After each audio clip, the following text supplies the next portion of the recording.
ሰላም ጤና ይስጥልኝ የቻናላችን ቤተሰቦች ዛሬ ፀጉራችሁ እንዲፋፋ እንዲረዝምና ከጥቅም ውጪ የሆኑ ኬሚካሎች እንዳይጎዷቸው የምትፈልጉ ከሆነ ትክክለኛ ቦታ ላይ ናችሁ። ብዙዎቻችን እንግዲህ ከገበያ የምንገዛቸው ሻምፖዎች ለፀጉራችን እንደማይስማሙ እናውቃለን። ዛሬ ግን በቤታችን ውስጥ በቀላሉ የምናዘጋጃቸውን 4 ድንቅ ተፈጥሯዊ ሻምፖዎችን አሳያችኋለሁ። ወደ አሰራሩ ከመሄዴ በፊት እንግዲህ ለዚህ ቻናል አዲስ ከሆናችሁ ሰብስክራይብ በማድረግ ቤተሰብ መሆናችሁን እንዳትረሱ።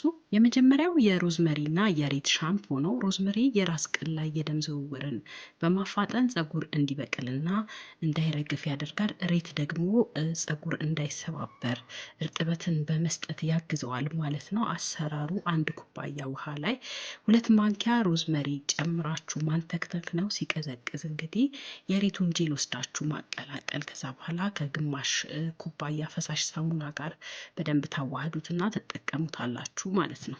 ሁለተኛው የሽንኩርት ሻምፖ ነው። ሽንኩርት በውስጡ ባለው ሰልፈር ምክንያት ማለት ነው ለፀጉር መሳሳት እንዲሁም መርገፍ ፍቱን መድኃኒት ነው። አንድ መካከለኛ ሽንኩርት ፈጭታችሁ ጭማቂውን ታወጡታላችሁ።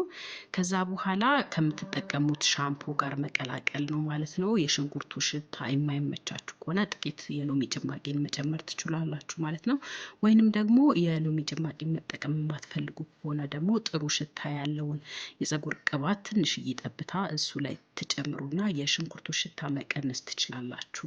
ሌላው ድንቅ ውህድ የአብሽ ሻምፖ ነው። አብሽ ለፀጉር እድገት ያለው ጥቅም እንግዲህ ወደር የለውም። ፀጉርን ያለሰልሳል፣ ፎርፎርን ያጠፋል፣ እንዲሁም እድገቱን ያፋጥናል። 2 ማንኪያ አብሽ በውሃ ዘፍዝፋችሁ ማሳደር፣ ከዛ በማግስቱ ከነ ውሃው ፈጭታችሁ እንደ ሻምፖ መጠቀም ይኖርባችኋል ማለት ነው። ይህ ውህድ እንግዲህ ብዙ አረፋ ባይኖረውም ፀጉርን በማጽዳትና በማሳደግ ረገድ እንግዲህ ተአምረኛ ነው። አራተኛውና የመጨረሻው አረንጓዴ ሻይ ወይንም ደግሞ የግሪን ቲ ሻምፖ ነው።